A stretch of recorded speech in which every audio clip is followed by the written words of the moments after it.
નમસ્કાર, જય શ્રી કૃષ્ણ, રાધે રાધે. મિત્રો, ઘણી વખત આપણે દાંતની અંદર દુખાવો થતો હોય, દાંત હલતા હોય, અથવા તો દાંતની ઉપર આપણે ઘણી વખત ઠંડુ કંઈ ખાઈએ, આઈસ્ક્રીમ ખાઈએ, કોઈ પણ ઠંડો પદાર્થ આપણે ખાઈએ તો જળજળાટી પણ થતી હોય છે. પેઢાની અંદર તો લોહી પણ નીકળતું હોય, કોઈ કારણસર દુખાવો પણ થતો હોય. તો એવી બધી સમસ્યા થાય તો આપણે સમજી લેવાનું કે આપણા જે દાંત છે એ સ્ટ્રોંગ નથી, એની અંદર કોઈક ને કોઈક અંશે તકલીફ આવી ચૂકી છે. તો એને આપણે કઈ રીતના રિકવરી મેળવી શકીએ, અને આપણે ભોજન કરતી વખતે આપણે વ્યવસ્થિત રીતે ચાવી પણ શકતા નથી. જો મિત્રો આપણે અધકચરું ચાવી અને આપણે ઉતારીએ ભોજન, તો એ સમય જતાં એની ડાયજેશન સિસ્ટમ છે એ પણ નબળી પડી શકે. ડાયજેશન સિસ્ટમ નબળી પડે એટલે ઘણી વખત આપણે એસિડિટીનો પણ સમસ્યા વધી શકે. તો એ બધી આપણે પ્રેક્ટિકલી અનુભવ તો કરી ચૂક્યા છીએ મિત્રો. તો દાંતને આપણે કઈ રીતના સ્ટ્રોંગ રાખી શકીએ, જે કંઈ તકલીફ હોય એને આપણે કઈ રીતના રિકવરી મેળવી શકીએ. જો મિત્રો ઘણી વખત આપણે બ્રશ કરીએ તો પણ આપણે દાંત કોઈક ને કોઈક દાંતની અંદર જણજણાટી થતી હોય, લોહી નીકળતું હોય, દાંત સડવા લાગતા હોય.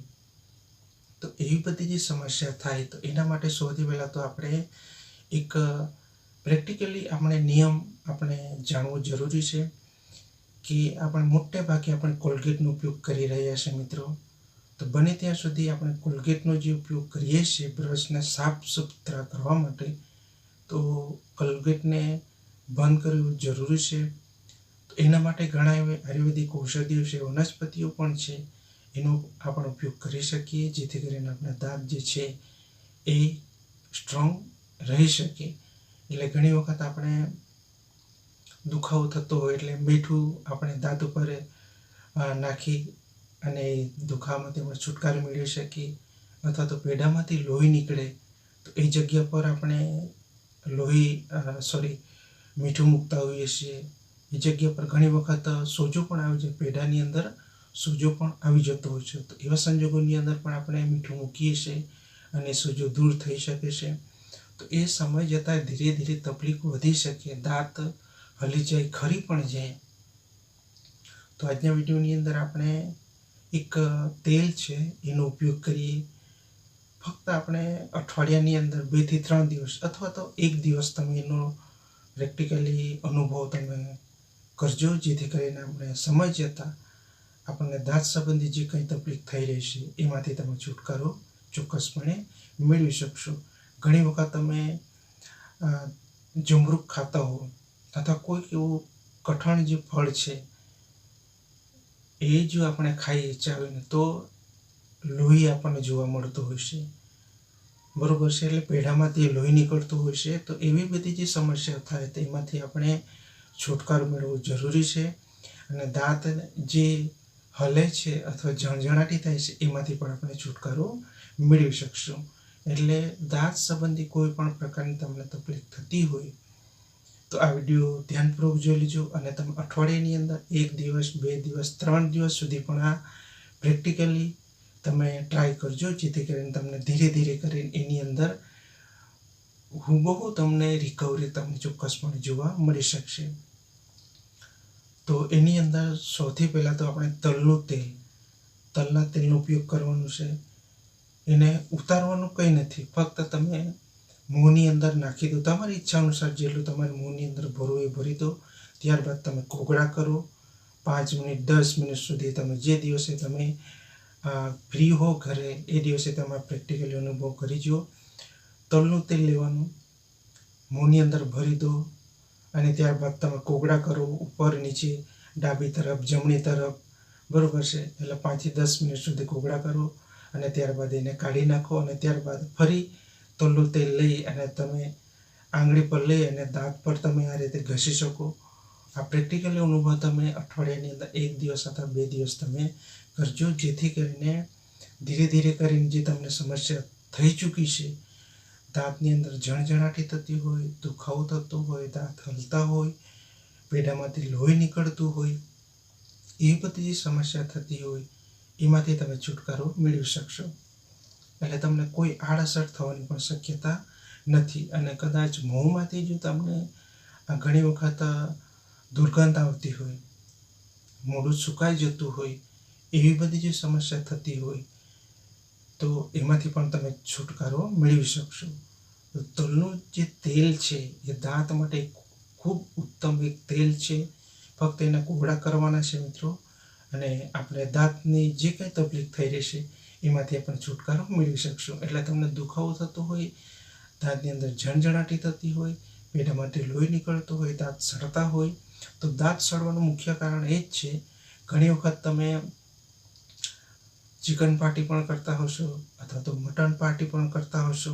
તો એવા સંજોગોની અંદર તમને પ્રેક્ટિકલી અનુભવ પણ થયો હશે કે જે ચિકન મટન છે, જે દાંતની અંદર જો ગેપ હોય ને એની અંદર એ ફસાઈ જાય છે અને એને આપણે સાફ કરતા નથી. તો એના કારણે એ સમય જતાં ધીરે ધીરે કરીને આપણે દાંતની જે સડવાની પ્રક્રિયા થાય છે એની શરૂઆત થતી હોય છે. એટલે બને ત્યાં સુધી તમે ચિકન પાર્ટી કરતા હો તો એ પાર્ટી પૂરી થઈ જાય ત્યારબાદ તમારે દાંતને એકદમ સાફ સુથરા કરી દેવાના. બ્રશથી તમે સાફ સુથરા કરી દો, જેથી કરીને તમને કોઈ તકલીફ પણ થશે નહીં. બરાબર છે? તો આજના વિડીયોની અંદર મારે તમને તલનું તેલનો તમે ઉપયોગ કરો. તમે અઠવાડિયાની અંદર 1 દિવસ 2 દિવસ તમારી ઈચ્છા અનુસાર તમે કરતા રહો, કન્ટિન્યુ એને કરતા રહો. અને બને ત્યાં સુધી તમે કોલગેટ વાપરવાનું થોડા ઘણા અંશે બંધ કરી દેજો. અને બને ત્યાં સુધી કોઈક આયુર્વેદિક કોલગેટનો ઉપયોગ કરતા હો તો જરૂરથી કરજો. અને બને ત્યાં સુધી તમારે દાંત કાયમ માટે આજીવન જો તમારે સ્ટ્રોંગ રાખવા હોય, દાંત તૂટે પણ નહીં, ખરે પણ નહીં, દાંત પતલા પણ ન થાય, એ બધી તમામ જો તમારે કાળજી રાખવી હોય તો તમારે બાવળનું દાંતણ અથવા વડનું દાંતણ અથવા તો કણજીનું દાંતણ, ત્રણેયમાંથી કોઈ એક દાંતણ તમે અઠવાડિયાની અંદર, 2 અઠવાડિયાની અંદર, મહિનાની અંદર તમારી ઈચ્છા અનુસાર જે દિવસે તમને ફુરસદ મળે એ દિવસે તમે એ દાંતણનું તમે સેવન કરો. બરાબર ચાવવાનું, ઘસવાનું, એટલે તમને પ્રેક્ટિકલી અનુભવ પણ થઈ જશે. તો અત્યારના સમયની અંદર ચાલો માની લે કે દુખાવો તો ટૂંક સમય માટે આપણે એને દૂર કરી શકીએ. મીઠું એની ઉપર નાખીએ એટલે દુખાવો દૂર થઈ જાય.